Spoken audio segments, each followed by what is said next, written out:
Magical super giant गोट train rescue. एक दिन एक शैतानी जादूगर एक नाग के पास पहुंच जाता है। वहीं वो नाग से, चुपचाप ये मणि मुझे दे दो, नहीं तो मैं ये तुमसे छीन लूंगा। ये मणि मैं किसी भी सूरत में तुम्हें गलत काम करने के लिए नहीं दे सकता। तुम्हारी शक्तियाँ इतनी ज्यादा नहीं हैं कि मुझे हरा सको। तुम्हारे लिए यही अच्छा होगा कि यहाँ से चले जाओ। ठीक है, आज नहीं तो कल ये मणि मैं हासिल करके ही रहूंगा। धरती से बहुत ऊपर एक जादुई दुनिया है। वहाँ पर बहुत सारी जादुई बकरियाँ होती हैं। उनमें से एक बहुत ही विशाल बकरी भी होती है। वहीं अचानक वो शैतानी जादूगर प्रकट होकर, और तो कोई मेरे जाल में नहीं फंस रहा है, क्योंकि सभी मुझसे बहुत शक्तिशाली हैं। उस शक्तिशाली मणि को तो मैं हासिल करके ही रहूंगा। इस विशाल बकरी को अपने वश में कर लेता हूँ और इसे अपना काम निकलवाता हूँ। वो जादूगर उसे एक शैतानी बकरी बना देता है। अब जैसे मैं कहता हूँ वैसा करो। जाओ मेरे लिए धरती लोक पर और एक ऐसे इंसान को ढूंढो जो मन का अच्छा हो। मैंने सुना है वो नाग अच्छे इंसानों की मदद करता है और उनकी बात भी मानता है। वो शैतानी बकरी वहाँ से गायब हो जाती है। विष्णुनगर नाम का गांव है। वहीं अजित नाम का लड़का रघु की लैब में साफ सफाई का काम करता था। एक दिन अजित रघु से, साहब जी, आज तो मैंने बहुत ज़्यादा सफाई की है, जैसे आपने कहा है। कृपया करके मुझे कुछ पैसे दे दें। मेरी माँ बहुत बीमार रहती हैं, उनके लिए कुछ दवाई खरीदनी है। जितने तुम्हें पैसे मिलते हैं उन्हीं में से ही अपनी माँ की दवाई लिया करो। अच्छा, मुझे और तंग मत करो और अब जाओ यहाँ से। अजित घर आकर अपनी माँ से, माँ, अब तुम्हारी दवाई मैं कहाँ से लाऊंगा?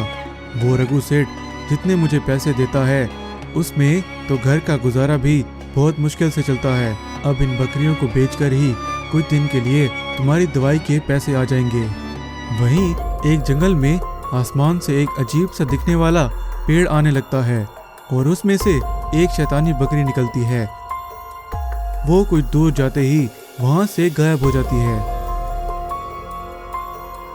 वैसे अजित अपनी बकरियों को बेचने के लिए निकल पड़ता है। रास्ते में अजित, बस बहुत थक गया हूँ, कुछ देर के लिए यहाँ पर आराम कर लेता हूँ। अजित उस पेड़ के नीचे सो जाता है और वहीं वो पेड़ उसे अपने अंदर खींच लेता है और वो सीधा उस शैतानी जादूगर के पास पहुंच जाता है। ये मैं कहाँ आ गया हूँ? मेरी बकरियां कहाँ हैं? और तुम कौन हो? मेरी शैतानी बकरी ने तो कमाल कर दिया, इतने जल्दी एक इंसान को मेरे पास भेज भी दिया। कृपया करके मुझे अपनी जगह पर पहुंचा दो। ये कौन सी जगह है? चिंता मत करो, तुम अपनी जगह पर पहुंच जाओगे। बस मेरा एक काम कर दो, मुझे उस नाग से वो शक्तिशाली मणि चाहिए किसी भी सूरत में, और इसके बदले तुम जो चाहोगे वो तुम्हें मिल जाएगा। वैसे बात तो ठीक कर रहा है ये। अगर मैं इसकी मदद कर दूं तो बदले में मैं इससे बहुत सारे पैसे मांगूंगा और अपनी माँ का सही से इलाज करवाऊंगा। हाँ हाँ ठीक है, मैं वो मणि ढूंढने की कोशिश करता हूँ, लेकिन वो कहाँ पर है? वो मणि एक नाग के पास है और वो नाग ज़मीन में एक गुप्त जगह पर रहता है। वहाँ तक मैं तुम्हें पहुँचा दूंगा, लेकिन आगे तुम्हें खुद ही जाना होगा उस नाग से मणि लेने के लिए। वहाँ धरती लोक पर रघु उस विशाल बकरी को देख लेता है। ये बकरी तो बहुत विशाल है और ये कोई साधारण बकरी तो नहीं लग रही। अगर मैं इसे पकड़ लूं तो मैं इसे बेचकर बहुत पैसे कमा सकता हूँ। और वो अपनी डिवाइस से उस विशाल बकरी को बेहोश कर देता है और उसे लेकर जा रहा होता है, और अचानक आगे ट्रेन की पटरी पर उसका ट्रैक्टर रुक जाता है और दूसरी तरफ वो अजित नाग के पास से वो मणि ले लेता है।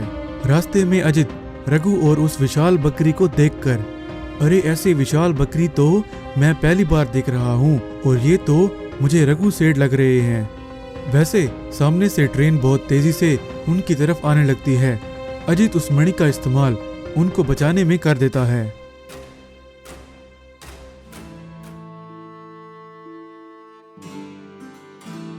तुम्हारा बहुत बहुत धन्यवाद। तुमने मुझे उस शैतानी जादूगर के जादू से आज़ाद कर दिया और तुम्हारी वजह से मैं इस लालची व्यक्ति को भी छोड़ रही हूँ।